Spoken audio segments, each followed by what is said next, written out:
CAD images reveal that the iPhone 7 Pro might land better speakers after all. Separate rumors claim that the carrier variants of the Galaxy Note 7 might hit some specifications, and this is probably the time to give Apple's new operating systems a try. I'm Jaime Rivera, still with a massive cold, and it's the best time for the tropics to choose to bring us rain, right? This is Pocketnow Daily.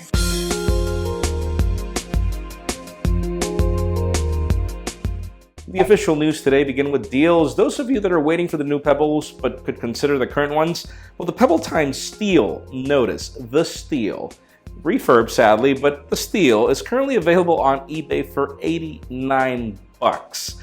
I know, there's also, it ranges up to $110, but it's still a very, very good deal that we would highly suggest you consider.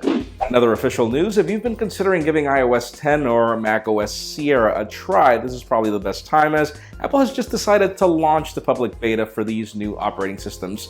So yeah, it's pretty much the same thing that you get on Beta 2 if you've been trying to develop or build, or if you know somebody that is. So there's a lot of stability improvements. I currently have a lot of trouble with the battery life indicator, but everything else seems to work just fine. I would highly suggest you give it a try. And speaking of Apple, we've got some very interesting CAD images of what we assume to be the iPhone 7 Pro, iPhone 7 Plus, or iPhone 7, whatever the name is going to be. We see the dual cameras, and if you've been wondering if we are getting or not the headphone jack, this one doesn't include it, in addition to the fact that it seems that these speakers at the bottom are actually stereo speakers. It's not the whole mimic where one is not just the speaker, it's just the hole for the microphone, just to keep aesthetics. Apparently that's not going to be the case. Stay tuned, as we cannot wait to learn more. And Apple must really need that iPhone 7 because Samsung is having a great time with the Galaxy S7. Currently 26 million units sold, and believe it or not, the most interesting part is the company is forecasting that it's going to start making a ton of money, better profits than it did back in 2014 when we had the Galaxy S4, which was the last time that the Galaxy S lineup actually sold like hotcakes.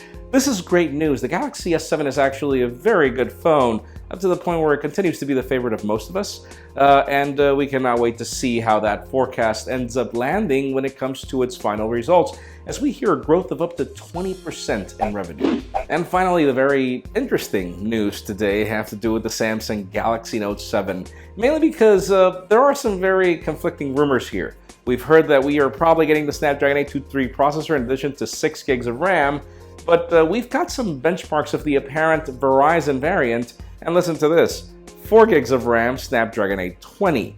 Not the specs that we're expecting. This is pretty much a Galaxy S7, what we're getting here on the chassis of the Galaxy Note 7, and that's not necessarily good news, mainly because that's the mistake that Samsung made last year, and then they made their phone obsolete by the time they launched the Galaxy S7 lineup.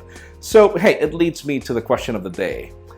Would it really concern you that the Galaxy Note 7 brings the same specs as the Galaxy S in certain carriers? Would that lure you away from these carriers just to get the phone? In my case, it would. Seriously, I really do want a more powerful Note. If not, then I find it pointless. But leave us a comment down below. We'd love to know your opinion. Friends, you know the way it goes. If you want to get the news earlier before the video is filmed, follow us on Pocketnow.com and hit that subscribe button down below for more videos like this one. You can also catch our videos on vessel.com/Pocketnow, and follow me on Twitter, Jaime_Rivera, or on Instagram at Jaime Rivera. Please give this video a thumbs up if you like what you saw. I am Jaime Rivera. Thank you very much for watching. We'll see you tomorrow.